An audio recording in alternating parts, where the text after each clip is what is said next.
Hello, and welcome back to Wine to Water Sales Training. This is week 3, and today we're focusing on identifying and understanding your customers. So first, let's start with defining your target market. Your target market is a specific group of people most likely to buy your product. Understanding this really helps tailor your specific sales approach in an effective manner. And one of the most important pieces of that is your customer persona. Creating a customer persona involves detailing customers' demographics, behaviors, and needs. So let's talk about what a customer persona could be. For me, with my online sales job, I sell a wellness and sustainability product, and it also has an amazing business structure. So I get to create, I have 3 specific people in mind. I have the one who is solely looking to purchase a product, really into health, wellness, cutting back on plastic uses, and chemicals in their household. In my head, I speak best to women because I am a woman, and that is kind of one of the bubbles that I like to speak to. Now, there's also the other end of things where my dog comes in and breathes everywhere. Was that fun, puppy? Were you in the creek? Good boy. There's the other person who is really wanting to focus on building a business, and that's honestly how I got started. I'm here to learn about how this business model can make me money and how I can get out of my financial situation. And then there's the third person, who is the person I've kind of grown into be. And I love these people because, again, it's who I am encompassed in one person, or at least who I was a few years ago when I first started this.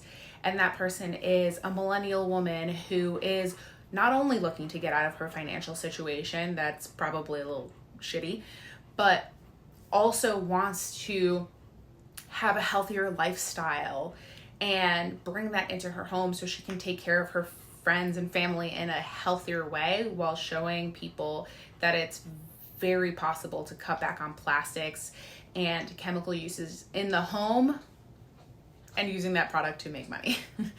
And that's, like I said, who I've grown into be. So I think it's really important to kind of think of who you were at right before you started your business, or right before you started selling your service or product.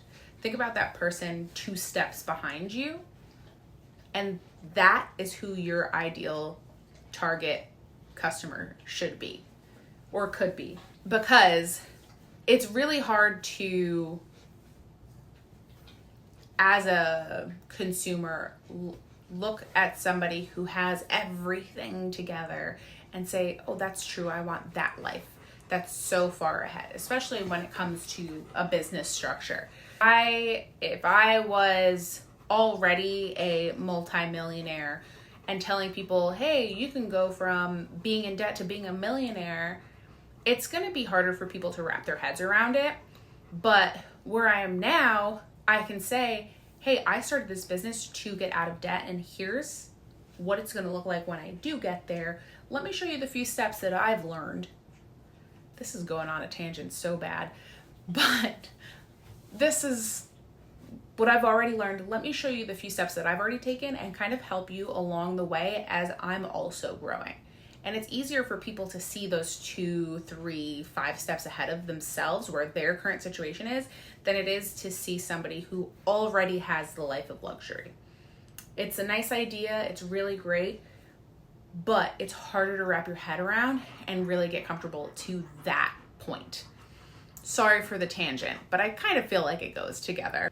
Now, a really important part of that is, what research techniques are you going to use to gather that information?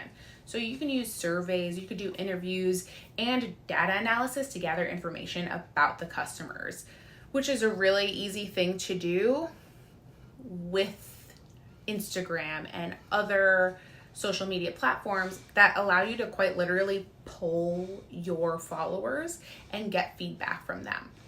Now, talking about feedback, getting in-person feedback is very different than digital analytics that do provide specific insights. But getting verbal feedback from one of my wine buyers about what they're looking for is going to be completely different and a lot more general than the super specific digital analytics like reach and engagement and swipes or how long videos were watched as well. Now, in-person interactions do offer direct feedback, like I said, but online there's just something about the numbers where you could really analyze customer behavior to understand their preferences. Okay, so whatever product you're selling, whatever service you're selling, please share your target market or customer persona down in the comments, and I would love to discuss that with you in the comments. And while you're at it, let me know what you're selling, what you're promoting down there as well so we can connect. Thanks so much for watching. Next week, we're going to be covering effective communication skills in week 4. And that's it. So don't miss out. I'll see you next week. Bye.